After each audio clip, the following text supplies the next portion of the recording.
नमस्ते साथियों, वंदे मातरम। आप सभी मित्रों का स्वागत और विशेष रूप से हमारी बहनों का स्वागत करता हूं। आज कुछ चर्चा करना चाहता हूं 21वीं सदी के संदर्भ में। और मुझे लगता है मित्रों कि ये 21वीं सदी जो है वो बड़ी अभूतपूर्व सदी है। इसमें कई पौराणिक बातें दम तोड़ती हुई हमने देखी, कई आधुनिकताएं और कई नए आविष्कारों को हमने उपयोग में आते हुए देखा है ना। हमने टेलीफोन के बूथ भी देखे हैं और हम आज जो है सेल फोन का या मोबाइल फोन का उपयोग करते हैं। और हमने जो है बैलगाड़ी भी देखी है और हमने जो यहाँ हवाई जहाज भी देखी। सारे साधन, पूरे गांव में एक भी जो है वो कार नहीं हुआ करती थी, उस समय को भी देखा है। आज जहां हर घर के सामने बैलगाड़ी पहले खड़ी होती थी, उस जगह पर दो दो चार चार कारें खड़ी हुई है। तो निश्चित तौर पर अब बैलगाड़ी देखने को ही नहीं मिलती। हमने रहट देखा है, चड़स देखा है, लेकिन अब सब ठीक है। पहले गाय माता खूब गांवों में मिलती थी और बैल भी खूब दिखते थे, लेकिन अब शायद जो है गांवों में भी ऐसी कम देखने को। गांव के बाहर जो है गोबर के बड़े बड़े ढेर होते थे, जिसको हम मेवाड़ी में, राजस्थान रोड़ी कहते हैं। अब वो देखने को नहीं मिलती है। रासायनिक खाद आ गई। इतनी सारी बातों के पीछे मेरा जो, हम कम से कम चलिए 40-50 साल पुरानी बातों में, तो हमारी दादी जो है वो अपने दैनिक दिनचर्या में सुबह बहुत जल्दी उठकर वो जो है गेहूं घट, और घर में जैसे 5 7 10 12 जो भी सबके लिए गेहूं पीस, है ना, घट्टी से। थोड़ा थोड़ा आपने देखा होगा वो इधर जो है साइड में एक तगारा पड़ा हुआ है, उस तगारे से खाया जाता है और उसको यहाँ लगा के इस तरह से घट्टी, उसमें जोर आता है, एक्सरसाइज बहुत होती थी। ठीक है, वो हॉस्पिटल इतना जाना पसंद करती थी, शायद वो जा भी नहीं पाती थी, जरूरत ही नहीं थी। ठीक है, फिर वो सुबह ये काम करने के बाद फिर गाय भैंस सारा काम करती, और उससे पहले जल्दी ही क्या करती थी, 2 4 चक्कर काटती थी बावड़ी की, और वहां मित्रों को पानी भरकर रखती थी। ठीक है, और सिर पर आप देखें डबल मंजिला जो है मटके या जो भी हाथ में बाल्टी होती, और दादी जो है बड़ी जबरदस्त स्थिति में घर की तरफ पानी भरती थी और सबके लिए खाना बनाती थी। फिर पशुओं का भी काम करती और जल्दी से सारा काम करके पर जाती थी। शाम को वापस आ का काम होता, खाना बनाती, दादाजी की भी और घर हुआ करती थी, और हर दूसरे दिन छाछ बनाने का काम होता था, है ना। वही मक्खन आता, घी बनता, और खूब आनंद के साथ जो है वो चूल्हे के ऊपर रोटियां बन, दादाजी जो हैं वो अलाव तापते थे वहीं पर, और वहीं पर बैठकर खाना खाते थे, बच्चे भी आ जाते। ये परिदृश्य था। अब जरा आप देखिएगा, और कभी कभी तो ऐसा परिदृश्य भी आपको देखने को मिला होगा कि बात बात पर दादाजी ने दादी की रिपेयरिंग कर दी, है ना। कभी भी कोई ऐसी बात हुई और दादाजी को जो ठीक नहीं लगी, तो उन्होंने दादी जी के ऊपर जो है वो प्रहार भी की। ऐसा दृश्य देखा। अब आप देखिए, आज जब हम बात करते हैं मित्रों, पहले घूंघट का कार्यक्रम भी था, है ना, और यूं कहते हैं कि कुछ शोषण ज्यादा ही हो रहा था, है ना। महिलाओं को, बालिकाओं को पढ़ाया नहीं जाता था, लड़कों को तो और थोड़ा बहुत पढ़ने के लिए किया जाता था, उसको घर पर ही सारे काम करवाए जाते थे, है ना। लड़की 10 12 साल लिया जाता, ठीक है, और फिर लड़कियों को दहेज के नाम पर या किसी अन्य कामों के नाम पर भी जो है वो बहुत उनके साथ ताड़ना होती थी। घर परिवार के लोग मिलकर जो है वो उनको मारा करते थे, शारीरिक रूप से, मानसिक रूप से शोषण होता। अब समय बदल गया ऐसा। अब देखिए, आप सबके पास लगभग लगभग पक्के घर हो गए, किचन है, किचन स्टैंड है, आपकी रसोई बिल्कुल है, घर में पानी आता है, नल है, टैप को पानी लेने के लिए अब जाना नहीं है, आरओ का वाटर आपके किचन में उपलब्ध है, और आपके घर में अब झाड़ू पोछा करने वाली भी आती है, बर्तन तो वही साफ करके चली जाती है। ठीक है, अब आपको खाना बनाना है, साधन सुविधाएं बहुत हो गई है, धुआं आपको देखना ही नहीं है, अब तो आपको बिल्कुल लाइटर से ही काम करना है।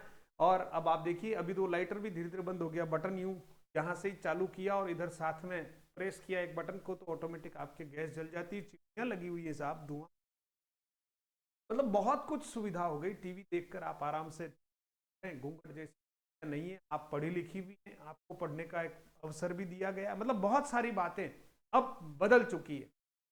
इस बदली हुई स्थितियों बहनें थोड़ा असहज रहती है।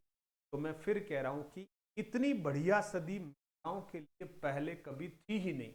या तो वैदिक काल में थी, है ना, पौराणिक काल में थी ऐसी सदी जहां पर महिलाओं का बहुत अपने लेवल पर एक पढ़ाई और उनका मान सम्मान था।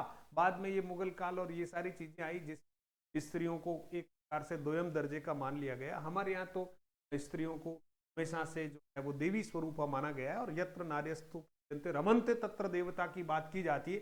तो मेरा कहना यही है कि आज के संदर्भ में, यानी 21वीं सदी में, अगर महिलाओं को बहुत सारे काम करने पड़ रहे हैं, तो मैं मेरी बहनों से यह आग्रह करूंगा कि थोड़ा पुराना समय याद कीजिए। थोड़ा पुराना समय, मैंने आपको वो समय भी थोड़ा सा वर्णित कर दिया। आप उस समय को कंपेयर कीजिए कि आज आप उतनी तकलीफ में हैं या बहुत सारी तकलीफें। तो अगर आप थोड़ा कंपेयर करेंगी तो आपको लगेगा कि अभी समय बहुत अच्छा। अब पति भी आप समझाएंगे तो समझ जाता, पहले थोड़ा सा नहीं समझता था, है ना। कई बार सास ससुर के कहने में ही होते थे, तो वो कई बार, है ना, आपकी बात को समझते नहीं। अभी मुझे लगता है अधिकांश लोग बीवी की बातों को ध्यान से समझ लेते हैं, जैसा आप उनको कोशिश करेंगे वैसे थोड़ा मोल्ड हो जाते हैं। और अब आप पढ़ना चाहते हैं।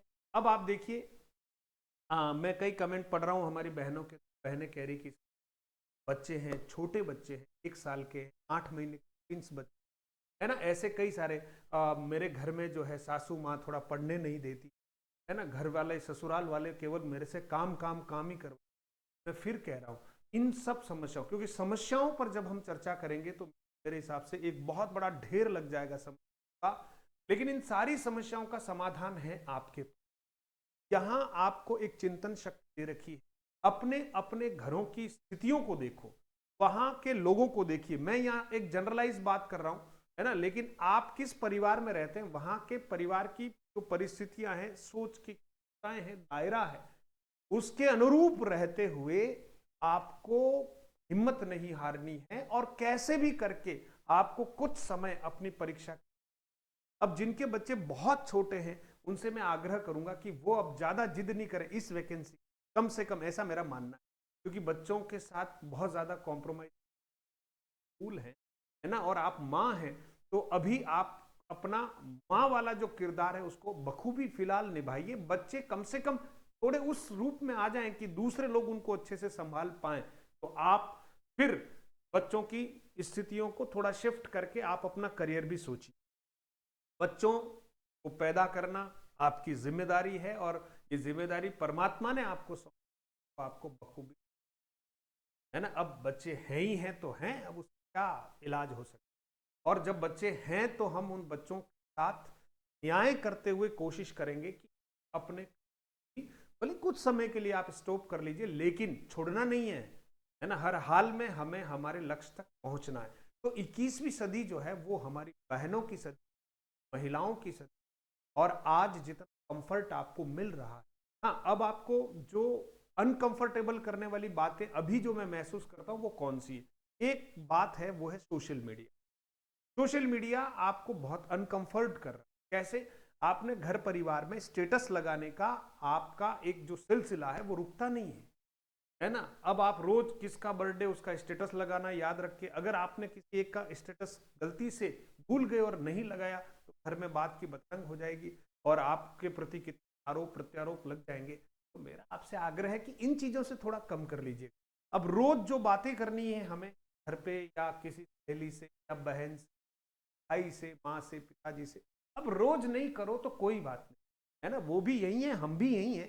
अब थोड़ा इसको वीकली कर लो, है ना, मेरा ये आग्रह है। क्योंकि समय बचाना इसलिए कह रहा हूं कि अब वीकली कर लो यार, है ना, वीकली कर लो। या फिर आपको लगता है कि डेली करनी है तो 2-5 मिनट बात को वाइंड अप करके आपको पढ़ने में, क्योंकि मुझे लगता है आप लोग अधिकांश समय जो है फोन पर जाया करते हैं, और फिर पता ही नहीं चलता है कि कितना समय फोन पर हो गया, और अंत में फिर यूं लगता है कि मेरे तो पढ़ाई हो ही नहीं पाती, टाइम मिलता है। एक इस मंत्र का जाप करना बंद कर दीजिए बहुत विनम्रता पूर्वक।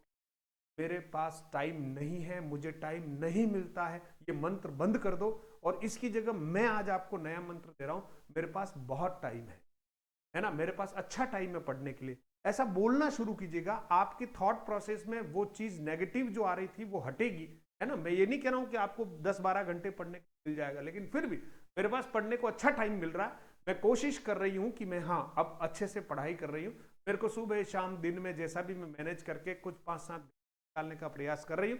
मैं अब सोने में थोड़ा सा समय कम बिता रही हूँ, लेकिन मेरे पास टाइम अच्छा है, मैं अच्छा पढ़ रही हूँ। ऐसा बार बार आप जो है इसकी आवृत्ति करें, किसी से चर्चा करें तब भी ऐसी चर्चा करें, नेगेटिव नहीं करें। फिर बोलते हैं कि कमर दुख रही, तो मैंने कहा है कमर कस लो, है ना। 50-60 हजार रुपए मिलने वाले हैं, आप मैडम बनने वाली हैं, पटवारी साहिबान बनने वाली हैं, आप तहसीलदारनी बनने वाली हैं, है ना। आपके पास बहुत सारी अपॉर्चुनिटी, कमर पे पट्टा बांध लो, ठीक है, थोड़ा मजबूत बांधना, है ना। और अपने सपनों को जो है अंजाम देना। एक ही बार मनुष्य जीवन मिला है, सारे दायित्वों को निभाते हुए आखिर हम करें, जिद्दी बने, कोशिश करें, विद्रोही नहीं बनना है, लेकिन विनम्रता पूर्वक अपनी बात को मनाने का आपके पास एक हुनर होना चाहिए। और जिसका जैसा जैसा परिवार है, उस परिवार की वस्तु स्थिति को समझते हुए ईश्वर ने जो विवेक बुद्धि उसका प्रयोग करते हुए, है ना, अनर्गल बातों में जो समय हमारा जाया होता है उसको बिल्कुल बचाओ और आप तैयारी में लग जाओ। मैं उदयपुर मेवाड़ से आपका भाई मान लीजिए, साथी मान लीजिए, गुरुजी मान लीजिए, शिक्षक मान लीजिए, जो भी मान लीजिए, है ना, मैं आपका यहाँ से मॉरल तरीके से सपोर्ट करने तैयार हूँ, है ना। आपको कंटेंट की मेरे विषय में कमी नहीं आने दूंगा और मैं निरंतर आपको पढ़ा भी रहा हूँ। आप जुड़े रहें और बहनों का हौसला बढ़ाने का एक जो मुझे एक सुखद एहसास हो रहा है वो मैं कोशिश करूंगा। कंटिन्यू आपकी हर समस्या आप खुलकर कमेंट कीजिएगा, आपकी समस्या, ताकि उन समस्याओं को मैं किसी वीडियो के माध्यम आप तक मेरे समाधान, मेरे दृष्टिकोण क्या हो सकते वो पहुंचाने का प्रयास करूंगा। घबराइए नहीं, मेवाड़ का शीश तो सदैव उन्नत रहा। यहाँ के राणाओं ने घास की रोटी खाना स्वीकार किया है, यहाँ के महाराणाओं ने जंगलों में रहना स्वीकार किया है, सोने चांदी के बर्तनों में खाना स्वीकार नहीं करते हुए आजादी को चुना था। तो आखिर यहाँ मेवाड़ का जो मान है वो बड़ा हमारा अभिमान है। हम कोशिश करेंगे कि आपके मान को भी कम नहीं, लड़ते रहिएगा, है ना। हाँ, बस वो डिशुम डिशुम नहीं करना है, बस वैचारिक रूप से थोड़ा लड़ते रहिए, है ना। और किसी को शब्दों के द्वारा ज्यादा परास्त नहीं करना है, बस थोड़ा सा ट्रिकी हो जाइए और कैसे समय बचेगा, है ना, वैसे समय बचाइए और टूट पड़िए अपनी किताबों के ऊपर। अच्छा होगा, आप जितना ज्यादा काम करेगी उतनी निखरेगी, ये मेरा आपसे वादा है। बहुत बहुत धन्यवाद। ऐसे ही मुस्कुराते हुए पढ़ाई शुरू करो ना बहना, किताब खोलो तो सही, है ना, देखो तो सही, एक पत्ता, दूसरा पत्ता, तीसरा, कितना आनंद। और आखिर आप एक दिन अपने काम पर हो, पक्का वादा है, बाढ़ से। धन्यवाद।